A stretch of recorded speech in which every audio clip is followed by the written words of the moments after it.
Salve galera, estamos no ar, estamos juntos, dia seguinte da estreia do Fluminense com vitória na Copa Sul-Americana, mas ainda sem uma atuação boa e ainda sem treinador. Inclusive porque o clube levou um não de Gabriel Milito, técnico argentino. Vou explicar isso para vocês e falar sobre a urgência que o Fluminense tem, afinal de contas, em contratar. Gente, não dá para ficar esperando muito não, tá? É para ontem contratar treinador. E o presidente Mário Bittencourt está pressionado, não só com a fase ruim, mas também com as demissões meio repentinas, com renovações de contrato sem muito sentido. Agora a crítica dura veio do Roger Flores, ex-jogador do Fluminense, comentarista do Sport TV.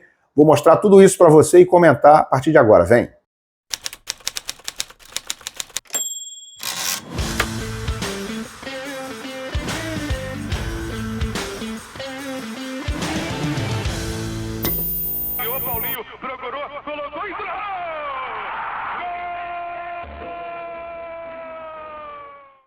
Tapete Grená para você aqui no canal Ilan FC. Se você ainda não é inscrito, seja agora, é de graça. Clica aí no botão da inscrição e larga o like, tá? Me dá essa moral que é muito importante para mim, tanto o like quanto a inscrição. São de graça e você ajuda demais no meu trabalho.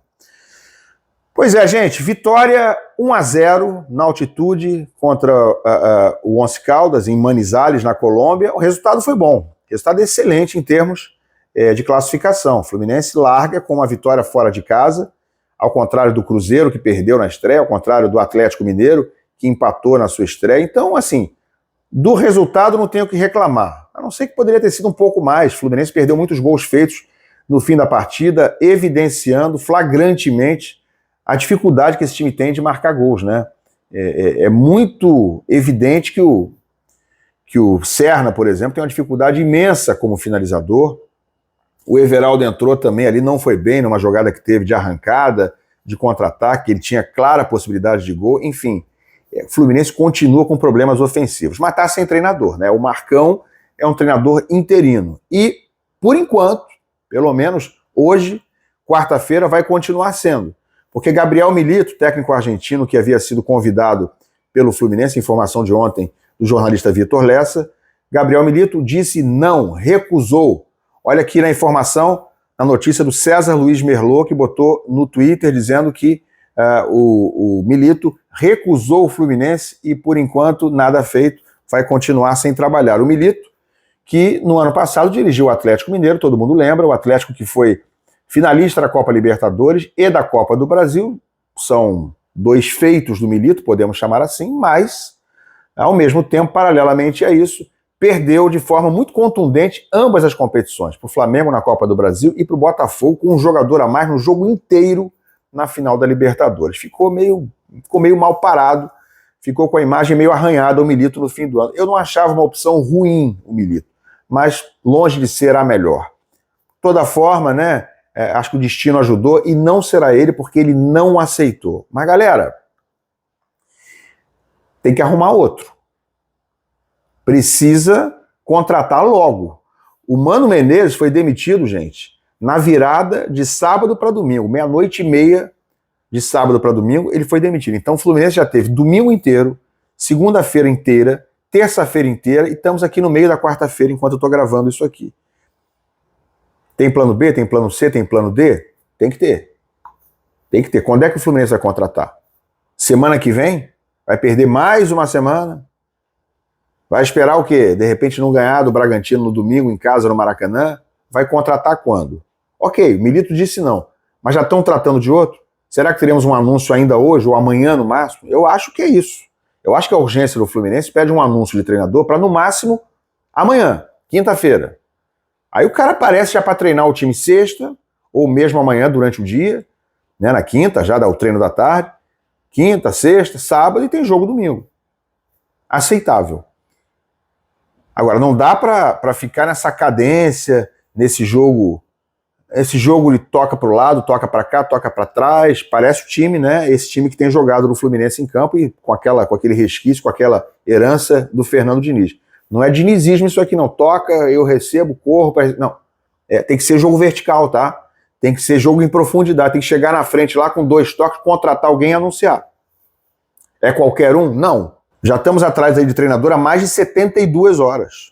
Assim, quase 4 dias procurando treinador. Já levou não do Milito, já levou não de alguém mais? Então, cara, tem que ser mais incisivo, tem que ser mais veloz, mais competente nisso aí.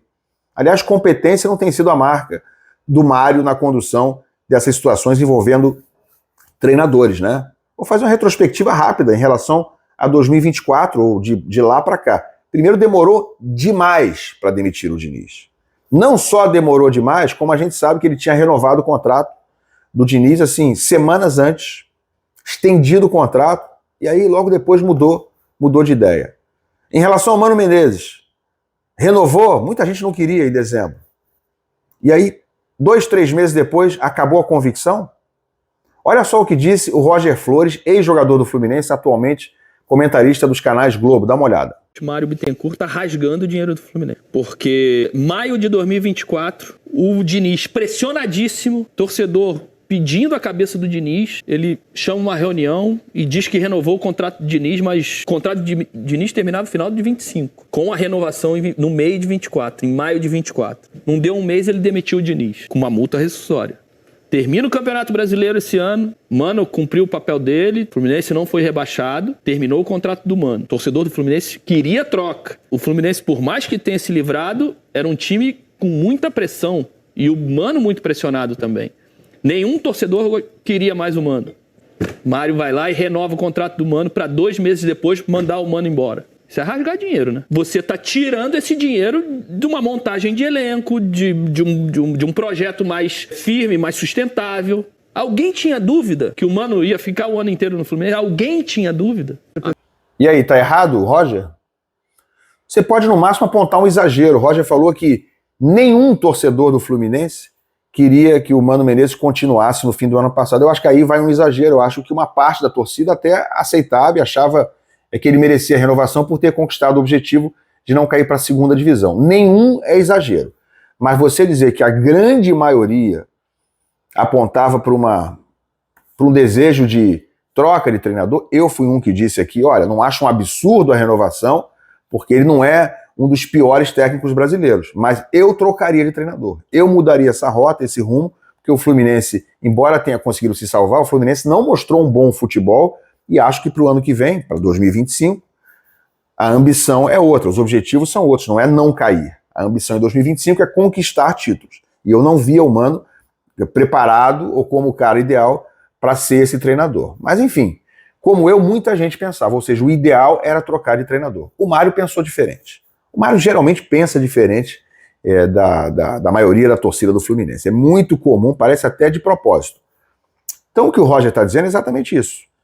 Mário foi contra todo mundo, foi contra a corrente, porque tinha aparentemente uma convicção sobre o Mano Menezes. A convicção se esvaiu, evaporou em 3 meses. Não estou criticando a demissão do Mano, estou criticando o Mário ter convicções tão frágeis e um planejamento tão deficiente. Né? Porque para renovar contrato com o cara no fim do ano, depois de fazer um planejamento todo e contratar todo um grupo com o dedo e com o aval do Mano Menezes, ele demitiu o cara 3 meses depois, no mínimo você pode falar em erro de planejamento. E a mesma coisa envolvendo o Diniz, citado aí também pelo Roger, como é que o cara, e aí sim, no momento em que o Diniz estava super contestado, no pior momento do Fernando Diniz, no ano passado, no Fluminense, né, desde a passagem dele anterior, pior momento, desde que ele tinha conquistado a Libertadores, o Mário vai lá e sem nenhuma explicação, sem nenhum porquê, chama o Diniz e renova do nada, na surdina, e anuncia uma renovação, né, uma extensão de contrato desnecessária, que ele tinha contrato em vigor ainda, anuncia uma extensão como se ele fosse o grande herói da salvação do Fluminense. Foi isso que o Mário fez. E aí, 1 mês depois, rua pro Diniz. Rua, porque era o Diniz na rua ou o Fluminense na segunda divisão. E aí o Roger usou a expressão que eu já usei 400 vezes aqui. Eu achei muito bem empregada essa expressão pelo Roger. O Mário rasga dinheiro. Não é que ele rasgou dinheiro nessas duas passagens, nesses 2 episódios envolvendo Mano e Fernando Diniz. Ele rasga dinheiro sempre. Nesses casos, quando ele contrata o Terence por 15 milhões, quando ele contrata o Capitão Moldávia por 9 milhões de reais, contra tudo e contra todos, da mesma forma, ninguém queria, ele foi lá, bancou e rasgou o dinheiro. E quando ele traz, por exemplo, agora o Freitas. Eu não sei exatamente o que é o Freitas. Vocês sabem o que é o Freitas, porque eu ainda não entendi se o Freitas é jogador de futebol ou se ele tem alguma outra profissão e está ali tentando ser jogador. Sabe quanto custou o Freitas? 20 milhões de reais. Eu avisei antes? Não, eu não conhecia o Freitas. Você conhecia, ninguém conhecia. Mas eu não tinha a obrigação de conhecer. Quem tem a obrigação de conhecer é o scout do Fluminense e quem está pagando 20 milhões de reais com essa convicção toda. Uma contratação, no mínimo, estranha, né? Porque se é uma contratação limpa, se não tem nada de obscuro nessa contratação, é, no mínimo, muita incompetência. É muita incapacidade de encontrar jogadores de qualidade por um preço elevado. Não é por empréstimo não, tá, gente? O Fluminense comprou o Freitas por 20 milhões de reais. E aí, rasga dinheiro ou não rasga dinheiro, Mário? Tá certo o Roger ou não tá certo o Roger? E eu, né? Porque eu sempre digo isso também. O que você acha? Bota aqui embaixo. Ó, treinador é pra ontem. Pra ontem. Não dá pra esperar não, tá? É urgente. Comenta aqui embaixo. Larga o like. Quero saber a opinião de vocês. Se inscreve no canal e a gente se vê. Valeu.